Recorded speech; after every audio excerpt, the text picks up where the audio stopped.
আমরা চাই ভারতবর্ষের আন্ডারে কবে পাকিস্তান আসবে, পাকিস্তানের পতাকা করাচিতে উঠতে দেব না।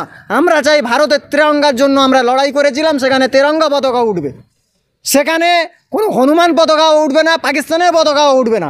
বাংলাদেশ সেখানেও কোনো পতাকা উঠতে দেওয়া হবে না, সেখানে শুধু ভারতের তিরঙ্গা পতাকা উঠবে এবং তার জন্য আমরা লড়াই করব, জীবন দেব এবং ঢুকে ঢুকে মারবো যতক্ষণ না পর্যন্ত আমরা এ করবো। এই স্টেপ কেন্দ্র সরকার নেবে, নিতে বলুন, আমরা সাথে আছি।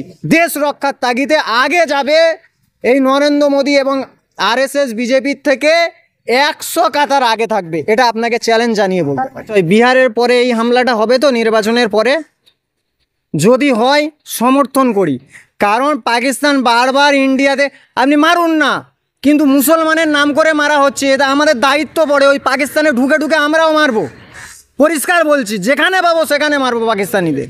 কারণ আপনাদের দ্বারা ভারতবর্ষের মুসলমানদের কলঙ্কিত করা হচ্ছে। আপনি এসে বলছেন মুসলমান কি হিন্দু, সেটা আপনার কি? আপনি মুসলমান হিন্দু ভারতবর্ষে মানে বিভাজন লাগাতে চাইছেন এবং ভারতবর্ষে সম্প্রীতি নষ্ট করতে চাইছেন, তাই এই পাকিস্তানকে উচিত জবাব দেওয়া উচিত।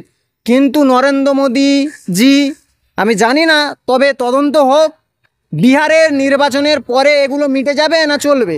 যদি চলে, আমি চাই আমরা লড়াই করব। আরএসএস যেমন ভারতবর্ষের হিন্দু মুসলিম লড়াই বাঁধাচ্ছে, আমরা ওটার সমর্থন করি না। পাকিস্তান এবং তার বাবা, এই যে কান ধরলে মাথা আসে না, তো চীনকেও আমরা উচিত জবাব দিতে চাই।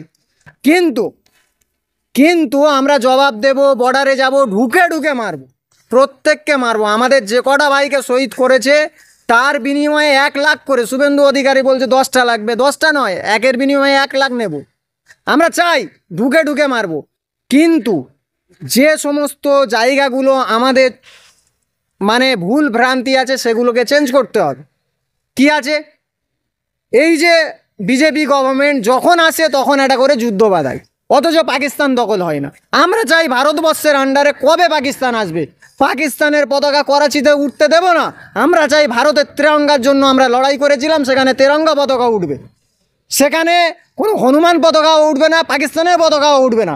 বাংলাদেশ সেখানেও কোনো পতাকা উঠতে দেওয়া হবে না, সেখানে শুধু ভারতের তিরঙ্গা পতাকা উঠবে এবং তার জন্য আমরা লড়াই করব, জীবন দেব এবং ঢুকে ঢুকে মারবো যতক্ষণ না পর্যন্ত আমরা এ করবো। এই স্টেপ কেন্দ্র সরকার নেবে, নিতে বলুন, আমরা সাথে আছি।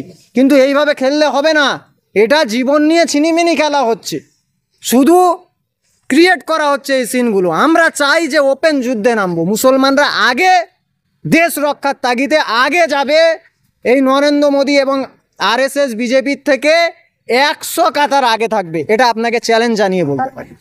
পাকিস্তান প্রেমী তো উনি কি ভুলে গেছেন যখন ভোট হয় যে আপনি পাকিস্তানে যাবেন না ভারতে থাকবেন?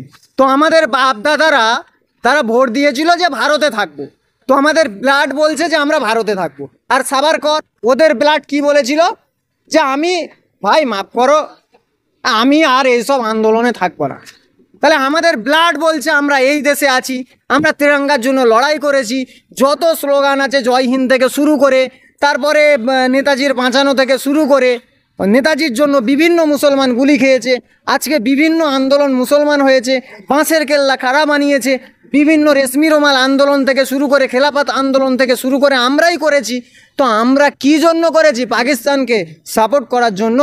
মোহাম্মদ আলী জিন্নাকে আমরা ঘৃণার চোখে দেখি, আমরা তাকে সে দেশের বাইরে দেশ বিরোধী লোক, ভারত বিরোধী লোক, কিন্তু সাভারকর ভারত বিরোধী লোক, এটা বলুক ওরা বলুক, বলতে পারবে না, সাহস নেই ওদের। করবে সরকারের পলিসি তো বলতে পারবো না, কারণ আপনারা জানেন সামনে বিহার নির্বাচন আছে।